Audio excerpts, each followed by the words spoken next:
This is Phil McCall from Connecticut. I wondered if you could comment on a subject I don't think you like to talk about very much, which is intrinsic value and the evolution over the past 10 or 12 years of going to off and on, but giving us in investments and then giving us the operating income and suggesting that might be a good guide to us. I find it extremely helpful. I'm not sure other people do when looking out the 20 years you're talking about, looking ahead on both those two parts. Any comments you might have, I'd surely appreciate. Yeah, well, the intrinsic value of Berkshire,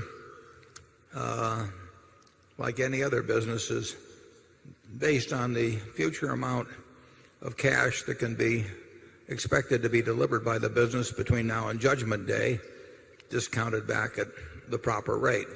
Now, that's pretty nebulous.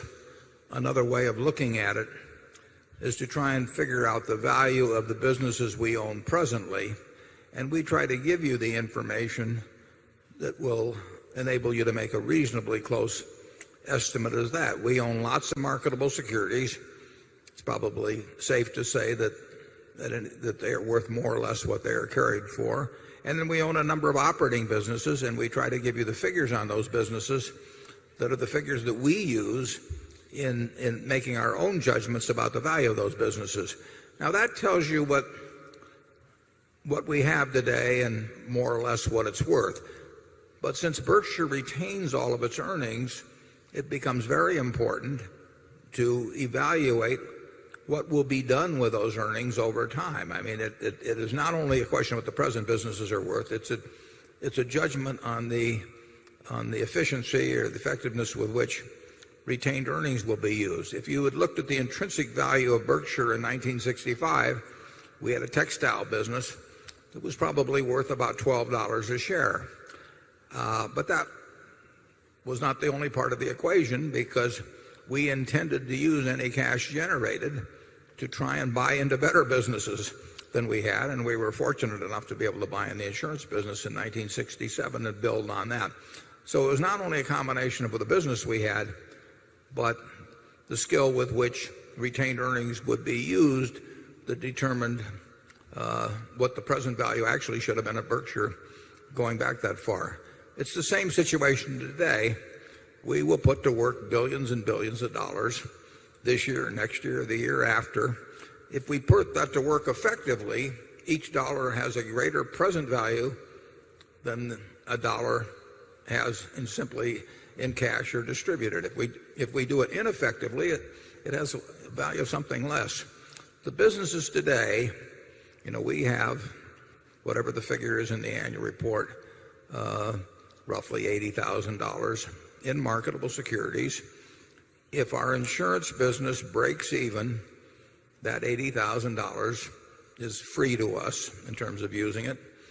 And we have a group of operating businesses, and we show their earnings in the report, and we're going to try and add to those, and they'll try to add to their earnings. But if Charlie and I were each right now to write down on a piece of paper what we think the intrinsic value of Berkshire is, our figures would not be the same. They'd be reasonably close. And I think with that, I'll turn it over to Charlie. Yeah, what's hard to judge at Berkshire is the likelihood that you'll have anything like the past to look forward to in the future. Berkshire has gotten very extreme in terms of investment results. In fact, it's gotten so extreme that it's hard to think of another similar precedent in the history of the world. And the balance sheet is gross considering the small beginnings of the place. Now, what on earth has caused this extreme record to go on for such a very long time? I would argue that the young man who was reading everything he could read when he was 10 years old became a learning machine, and he got a lot of power early, and then he got a very long run when he kept learning. If Warren had not been learning all the while. I'm telling you, having watched the process closely, the record would be a pale shadow of what it is, and Warren has improved since he passed the retirement age of man.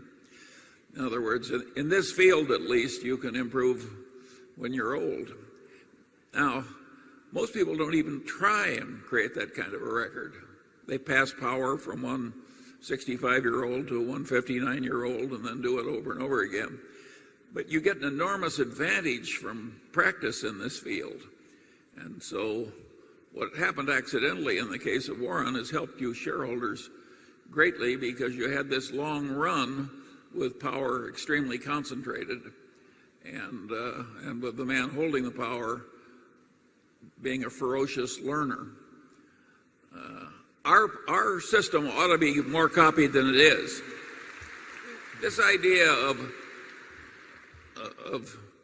passing the power from one old codger to another in a settled way is not necessarily the right system at all.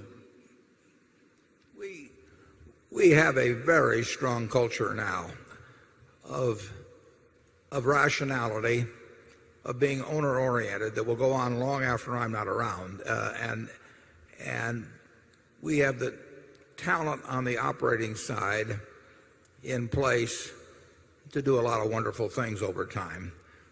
We will need in capital allocation to keep doing intelligent things. We won't get to do brilliant things because you don't get to do brilliant things with the kind of sums we're talking about. Maybe once in a blue moon something, you'll get a chance. But we will need somebody that never does it, basically doesn't do any dumb things and occasionally does something that's reasonably good. That can be done. And we're on that road already. It is not fitting into this organization as an investment officer or a capital allocator. You're getting in the right vehicle. It has the right standards. It will reject ideas that really are irrational. I've been on a lot of boards. Charlie's been on a lot of boards. You would be amazed at the number of things that are responding to animal spirits rather than the rationality that take place. And we have our animal spirits, but we devote them to other areas. 네, 그래서 앞에서 나왔던 내용을 좀 정리를 해왔는데요. 네. 일단 이번 영상 그 질문에 대한 답이 명확하지가 않아서 좀 정리를 해왔는데 네. 결국에 질문은 버크셔의 내재 가치를 어떻게 보고 있냐는 거였고 향후 20년 동안 버크셔가 앞으로 할 투자와 영업이익 관점에서 좀 설명을 해달라. 이 내재 가치란 거를. 근데 이제 버핏은 어떠면 A는 B다라고 이렇게 얘기를 안 해주고 네네. 이제 본인만의 방식을 풀어서 설명을 해주는데 일단은 내재 가치는 오늘부터 목표일까지의 현금을 적절한 할인율로 나누어 계산한다. 맞는 말이죠. 그리고 바로 이어서 그래서 모호하다 라고 바로 얘기를 해줘요. 그래서 버크셔에서 투자하고 있는 이제 투자하고 소유하고 있는 다양한 사업체들이 있잖아요. 버크셔는 모음 그 집합체니까. 그리고 내부적인 내재 가치도 그 자료를 계산한다. 그래서 뭐 이런저런 얘기를 해주는데 그래서 중요한 거는 현재 보유한 사업의 가치가 얼마인지 뿐만 아니라 벌어들일 이익을 어떻게 효율적이고 효과적으로 사용하는 것도 봐야 한다라고 이게 이제 이 영상의 핵심이었는데 이제 관점을 과거로 돌아가면 네. 버크셔가 옛날에는 그 직물 사업, 옷 만드는 사업을 하고 있었는데 거기서 벌어들인 돈, 그러니까 현재 사업의 가치, 현재 보유한 사업의 가치뿐만 아니라 이 돈으로 이제 보험회사를 인수해서 더 크게 성장을 했는데 이게 지금의 버크셔를 만들었다고 해도 과언이 아니라고 하는데 이게 중요하다는 거죠. 이것도 보지만 이 벌어들인 돈을 어떻게 효과적이고 효율적으로 쓸 것인지. 그래서 이 영상에서 중요한 거는 자본 배분 중요성을 강조를 하는데 이 전 영상이랑 사실 어떻게 보면 비슷하잖아요. 이 전 영상에서는 캐펙스의 그 필요성 그리고 이게 과연 유의미한 캐펙스인지 아니면은 좀 이익과는 관련 없는 캐펙스인지 그 저번 영상이 이거였다면 이번 영상에서는 좀 자본 배분을 설명을 해주는데 이거를 이제 어떻게 또 제가 해석을 했냐면 예를 들어 코카콜라라고 가정을 해보면 코카콜라의 현금 흐름은 뭐 100%는 아니겠지만 우리가 꽤나 유의미하게 추정을 할 수 있잖아요. 그렇죠. 이미 좀 안정적인 기업이고 궤도에 올라왔으니까. 그래서 뭐 단기적으로 틀릴 수 있지만 장기적으로 비슷하게 가겠죠. 근데 문제는 이 코카콜라의 내재 가치를 어디다 쓰지라는 관점을 봐야 되는데 아까 봤던 요 관점을 봐야 되는데 효과적으로 효율적으로 어떻게 쓸 건지를 봐야 되는데 잘 쓰면 1달러로 1달러 이상의 가치를 만들지만 못하면 1달러로 1달러 이하의 가치를 만들지 못해 손해를 본다. 그래서 이 영상 마지막 즈음에 멍거가 버핏 얘기를 하면서 그 자본 배분 누가 결정해야 되는데 이건 어떤 그 기준으로 파악해야 되냐. 그러니까 멍거가 했던 얘기는 바로 사람이다. 해서 버핏에 대한 칭찬을 좀 많이 해주거든요. 이 영상에서. 그래서 찰리 멍거가 했던 얘기가 버크셔도 결국 버핏이라는 공부 괴물이 있었기 때문에 성장할 수 있었고 일반적인 기업처럼 버핏이 은퇴 나이에 은퇴했다면 이런 일은 만들 수 없었다고 얘기를 해줘요. 그래서 버핏의 실력은 오히려 은퇴 나이 이후에 더 개선이 되었다고 말하고 그 외에도 이런 사람들이 있다. 그래서 사실 이렇게 과거 통계 자료를 보면 버핏의 전체 재산의 95% 또는 99%가 이제 65세 이후로 다 그 창출이 됐다고 얘기를 하거든요. 그렇죠. 그리고 그 버핏은 은퇴 나이가 한참 지났으면 아직도 CEO로 역할을 하고 있잖아요. 경영진으로. 그래서 이 영상에 제가 관통한 핵심은 훌륭한 경영진이 이 자본 배분을 할 수 있고 그래서 우리가 기업 볼 때 자본 배분을 잘하고 있는지를 보려면 다시 또 훌륭한 경영진임을 알아야 되는데 정확하게는 좀 결이 맞는 경영진이 필요한 것 같아요. 왜냐하면 이건 아마존의 제프 베조스, 코스트코 CEO, 일론 머스크인데 회사별로 성격이 다 다르잖아요. 그렇죠. 이 회사에 결이 맞는 경영진이 필요한 거고 문제는 여기까지는 알겠어요. 이제 이걸 어떻게 우리가 훌륭한 경영진을 어떻게 알 수 있냐. 사실 이게 중요한 거잖아요. 이걸 알아야 얘네가 훌륭한지 안 한지를 파악해서 나랑 같이 투자를 할 기업인지 아닌지를 찾아가는 건데 그렇죠. 여기에 대한 고민을 많이 해봤는데 사실 제가 정답을 낼 수는 없는데 확실한 건 이걸 판단할 수 있는 능력이 필요하고 이 능력을 그럼 또 어떻게 갖냐. 그러니까 제가 이 사업을 알아야 돼요. 그러니까 내가 어떤 A라는 기업을 투자할 건데 내가 이 A라는 기업의 산업, 기업을 알아야 이 경영진이 훌륭한지 안 한지를 내가 판단할 수 있다는 거죠. 이것도 모른 채로 이 경영진이 훌륭하다 아니다를 판단하기가 쉽지 않은 거죠. 그렇죠. 왜냐하면 경영진이 하는 말이 개소리인지 진짜 훌륭한 소리인지를 내가 판단할 줄 알아야 되기 때문에 그래서 경영진 판단이 좋다 안 좋다를 알 수 있는 거죠. 그러니까 이제 보통 저희가 주가라는 거를 계산을 할 때 뭐 버핏도 그렇고 저희도 많이 그러려고 하는 게 현금 흐름을 가지고 얘기를 하잖아요. 그래서 이 기업이 벌어들이는 현금의 총합이 결국 이 기업의 가치다라고 하면서 이제 DCF를 하는데 사실 이거보다 더 많이 창출을 하는 거는 단순히 그냥 A라는 기업이 그 현금을 창출할 게 아니라 그 현금으로 더 이제 플러스 알파를 낼 수 있는 거는 결국에는 자본 배분이고 이 자본 배분은 경영진이 할 수 있다. 그렇죠. 그리고 그 경영진을 우리가 훌륭한 경영진인지 아닌지 사실 훌륭한 경영진의 기업을 사라라는 말은 누구나 다 아는데 훌륭한 경영진은 어떻게 판단하냐. 그래서 정말 어려워요. 이게 너무 어려운데 제가 곰곰이 생각해 보니까 이걸 하려면 내가 이 기업을 사실 알고 있어야 이 경영진이 훌륭한지 안 한지를 알 수 있게 된다는 거죠. 맞습니다. 그래서 이게 너무 중요하다 보니까 결국 내 실력이 있어야 되는 거예요. 그러니까 이 실력은 투자 실력이라기보다는 이 기업과 산업에 대한 공부가 있어서 스스로 만약 내가 경영자라면 어떻게 자본 배분을 해볼까 이런 고민도 해봐야 되고 그리고 현재 CEO가 하고 있는 자본 배분을 나는 어떻게 판단하고 있는지 이 사람들도 다 이유가 있잖아요. 그렇죠. 컨퍼런스 콜이나 10K에 다 이유들이 나와 있는데 이걸 보면서 나는 어떻게 생각하는지 이런 과정이 필요하다는 거죠.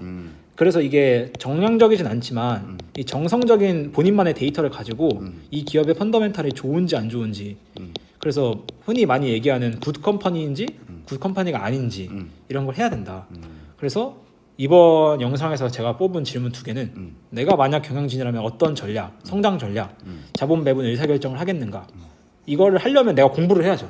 이 기업에 대해서, 산업에 대해서. 맞습니다. 내가 코스트코 CEO라고 생각하고 내가 그 테슬라 CEO라고 생각하고 해봐야 되고 그럼 지금 경영진은 어떤 방향으로 흘러가고 있고 나는 이걸 어떻게 해석할 건가 이 질문에 대해서 답을 해봐야 된다는 거죠. 맞아요. 네. 이게 또 제가 드는 생각은 뭐 투자를 하면서 드는 생각은 서퍼님도 그렇고 저도 그렇고 되게 자본 배분에 대해서 어떤 이슈가 뜨면 분석을 많이 하잖아요. 네. 뭐 예를 들어 서퍼님 같은 경우에는 데니머의 DOE나 뭐 이런 것들을 말씀을 많이 하셨고 네. 저 같은 경우에는 유니티의 이제 뭐 전환 사채 발행이나 그리고 엠페이즈의 인수 이런 것들을 가지고 계속 얘기를 하는데 일단 첫 번째로는 이게 지금 어떻게 어디서 돈을 끌고 오고 뭘 하려고 하는지를 파악을 해야 되는 거고 두 번째는 이게 맞는 건지 그렇죠. 그리고 왜 이걸 했는지도 파악을 해야 되는 거고 마지막으로는 시간을 갖고 계속해서 팔로우업을 해야 되는 것 같아요. 맞아요. 그래서 이제 아직까지 뭐 유니티의 인수가 잘했다 못했다라고 저는 평가하지 않거든요. 그래서 이제 숫자로 나오는지 뭐 이런 것들도 다 보는 게 결국에는 실력이고 팔로우업을 해야 되는 것 같다. 맞아요. 그래서 이런 영상들 보면 버핏 뭐 명언 같은 거 보면 그 기업과 함께 가라, 함께 갈 기업을 찾아라 막 이런 말을 많이 하잖아요. 맞아요. 그러니까 내가 함께할 기업만 너무 이걸 강요하면 안 되고 내가 이미 함께 갈 사람인지도 스스로 판단을 체크를 해봐야 돼요. 그러니까 사실 아무것도 모르고 투자하면 무임승차잖아요. 그렇죠. 그러니까 내가 정확하게 알고 이 기업이 어떻게 가야 되는지 이미 나도 다 파악해놓고 현재 상황도 알아놓고 해서 함께 가야지. 아무것도 못하고 한 무임승차로 돈 벌면 이게 이제 N번 늘어나면 지속 가능하지 않죠. 지속 가능하지 않은 거죠. 그러니까 공부해야 된다. 제가 이거 곰곰이 고민해봤는데 뭐 문화로 봐야 되나? 아니면 뭐 보수로 봐야 되나? 그러니까 훌륭한 경영진을 찾기 위해서. 근데 결국에는 산업과 기업마다 성격이 다 다르기 때문에 맞아요. 예, 내가 이 실력을 알고 있어야 되고 결이 맞는지를 잘 알아야 된다. 이게 이번 영상에 제가 했던 해석이에요. 이 내용 자체는 그들이 이걸 강조했는지는 모르겠지만 제가 곰곰이 생각해 보니까 이런 생각이 들어서 그 구독자분들도 본인이 투자한 기업에 내가 과연 뭘 얼마나 알고 있는지를 한번 고민해봤으면 좋은 영상이지 않을까. 결국에는 공부하자. 그러니까 공부해라. 해라. 하자가 아니라 해라. 공부를 해서 공부를 해라. 경영진이 함께 갈 경영진이라고 생각을 하는지 안 하는지를 본인만의 좀 판단을 좀 하셨으면 좋겠다.